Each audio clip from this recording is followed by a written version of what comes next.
తూర్పుగోదావరి జిల్లా అనూరియా కేసుల విషయంలో నిందితుడు గణేష్ పై పోలీసులు 4 హత్య కేసులు నమోదు చేశారు. చనిపోయిన 4 కుటుంబాలు వేర్వేరుగా పాల వ్యాపారిపై పోలీసులకు ఫిర్యాదు చేశారు. రాజమండ్రి 1 టౌన్, 3 టౌన్, బొంపూరు పిఎస్ల పరిధిలో కేసులు నమోదు చేశారు. పాల కల్తీపై ఇంకా దర్యాప్తు కొనసాగుతుంది. ఒక్క పాల క్యాన్ లో 15న ఇక కల్తీ జరిగినట్లుగా పోలీసులు గుర్తించారు. 16 తేదీన ఈ పాలను పాల వ్యాపారి సరఫరా చేసినట్లు అధికారులు తెలిపారు.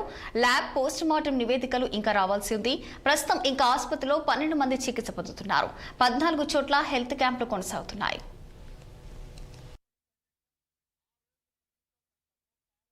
జిల్లాలో మనకి తూర్పుగోదావరి జిల్లాలో నిన్నటి నుంచి మన దృష్టికి అక్యూట్ రీనల్ ఫెయిల్యూర్ తో పేషెంట్స్ మన రాజమండ్రిలో వివిధ హాస్పిటల్స్ లో జాయిన్ అయినట్టు మనకి నిన్న మధ్యాహ్నం జిల్లా యంత్రాంగానికి మన దృష్టిలోకి వచ్చినప్పటి నుంచి కూడా ఇమీడియట్ గా మనం ర్యాపిడ్ రెస్పాన్స్ టీమ్ వేసి మొత్తం Chowdeshwar Nagar, Swaroop Nagar and other areas ఎక్కడైతే ఉన్నాయో సర్వే చేయడం జరిగింది.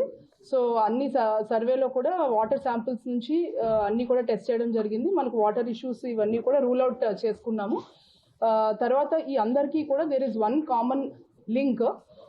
డిఫరెంట్ హాస్పిటల్స్ లో 12 మంది వరకు మన రాజమండ్రి అర్బన్ హాస్పిటల్స్ లో ఈ అక్యూట్ రీనల్ ఫెయిల్యూర్ తో సఫర్ అవుతున్నారు. కొంతమంది డయాలసిస్ లో ఉన్నారు. అందరికీ కూడా ఎలివేటెడ్ రీనల్ లెవెల్స్ ఉన్నాయి. సో వీళ్ళందరికీ కూడా మనం కామన్ లింక్ చూస్తే there is one milk vendor who supplying milk to all this families. So వెంటనే పోలీస్ టీం కూడా వెళ్ళి అతన్ని కస్టడీలో తీసుకోవడం జరిగింది. ఎఫ్ఐఆర్ కూడా రిజిస్టర్ చేయడం జరిగింది. ఈ నేపథ్యంలో నిన్నే సీఎం గారు మా అందరితో రివ్యూ చేపట్టడం, స్టేట్ లెవెల్ టీంతో రివ్యూ చేపట్టడం జరిగింది. సో స్టేట్ లెవెల్ నుంచి కూడా ఎక్స్పర్ట్ టీమ్ ఇస్ హియర్.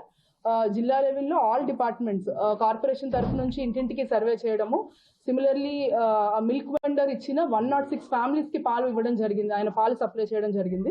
ఈ 106 ఫ్యామిలీస్ లో కూడా ఎంతమంది అయితే పాలు కానీ, పెరుగు కానీ, టీ కానీ, కాఫీ కానీ కన్జ్యూమ్ చేశారో వాళ్ళందరికీ కూడా బ్లడ్ శాంపిల్స్ నిన్న నైట్ నుంచి తీస్తున్నాము. ఇప్పటి వరకు సుమారుగా 73 శాంపిల్స్ తీయడం జరిగింది, బ్లడ్ శాంపిల్స్. ఈ రోజు ఈవినింగ్ కి మనకి రిజల్ట్స్, బ్లడ్ శాంపిల్స్ యొక్క రిజల్ట్స్ వస్తాయి. మనకి తూర్పుగోదావరి జిల్లాలో నిన్నటి నుంచి మన దృష్టికి అక్యూట్ రీనల్ ఫెయిల్యూర్ తో పేషెంట్స్